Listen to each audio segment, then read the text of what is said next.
Hi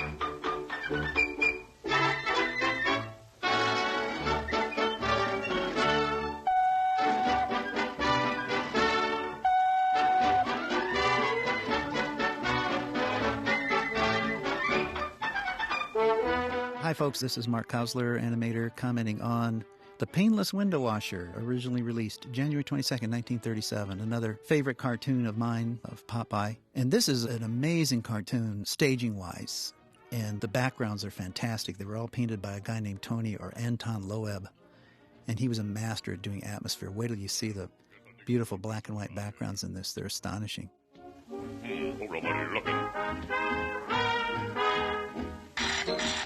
The depth effect in this scene is really wonderful, the way it goes back. Now here's Bluto being a typical bad guy. He's creating work for himself as a window washer, splattering mud 20 stories up, and then he just comes along with that jaunty walk.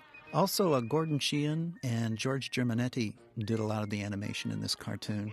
There's some really remarkable work in it. Now this is funny, like Bluto messes up the window, and then he does a lousy job of cleaning them. Look at all the soap scum he leaves on each window. So not only is he a dirty guy, but he's incompetent at his own job. But he's a good building climber. This is kind of almost like borrowing from Harold Lloyd, too, isn't it? Because this is a real thrill comedy, like Harold Lloyd was doing in Safety Last and things like that in the 20s. They were kind of picking up here in Popeye. Here's a typical cycle of Olive with multiple arms, pretty wild design animation. There's a lot of actually real modern animation ideas in this, and not everything is rubber hose, not everything is flowing. There's a lot of popping to poses and a lot of crisp timing in this that's very interesting to watch. It's interesting, one of Popeye's sotto voce comments in this is, how did mud get 20 stories up? He's already wise to the fact that Bluto's sort of salting the punch, so to speak. That guy thinks he's going to ruin my racket, hey? Hey, let me show you the real way to wash a window.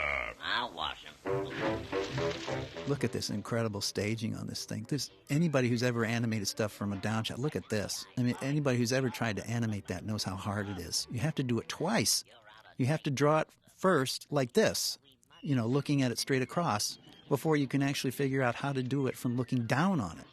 So it's a double-stage process. You can imagine how hard the animation was to do in this picture. Willard Bowski was a master of perspective. He loved to figure it out, and that's what endeared him so much to Max and Dave Fleischer, because they loved anything that had to do with mechanics. Whoa! Hey, I'm hanging in the altitude. Hey, you're liable to knock. Look at this. And that's a really tough thing to draw. It's probably George Germanetti that did this. Get a load of this with me suspenders. I'll show you how to do it. But this is a great scene. I love this scene with the suspenders. The timing on this is great, the way he just goes from one window to another, and the sound effects are great, too, in it. I do it in swing time. Do it in swing time, yeah. Yeah, I'm watching you, but of course I don't see anything yet. Bluto being typically vicious, smashing Popeye's neck in the window.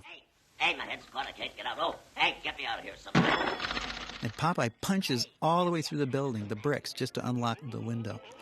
So he really doesn't need the spinach in this one, I don't think. He's already pretty powerful. Now, here's some of that modern timing I'm talking about. Look at how Olive it's very funny. She just pops from one pose to another with practically no in-betweens. At this point, Disney and some of the other studios weren't doing animation that was quite that wild, quite that advanced in timing. Wow! Wait, give me that sledgehammer. There's no ladder over there. Climbing up really fast. I think some of the music in this is London Bridge is Falling Down. They keep playing it as sort of the danger theme while Popeye seems to be in peril for his life.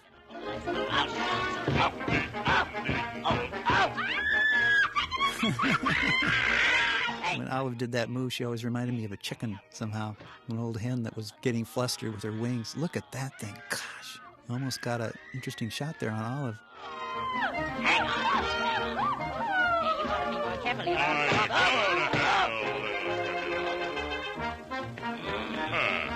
careful. And one nasty character is where he ties him on the flagpole. The deep focus in that is really something to see, because they painted the backgrounds out of focus on purpose, just to make it, make the perspective even deeper. And here's Bluto, like, he doesn't even, is almost not motivated to choke Olive. He's supposed to be the window washer. Why is he choking her? This is not even one of the unrequited love ones. But there's like an example of the power of spinach. It actually can tie a rope. So look at that timing. I think that's George Germinetti's too. Popeye just pops from one side to the other. Up you go. Here it comes. There's cartoon physics. The force of his blows actually managed to suspend Bluto in midair practically, and that's a lot of weight.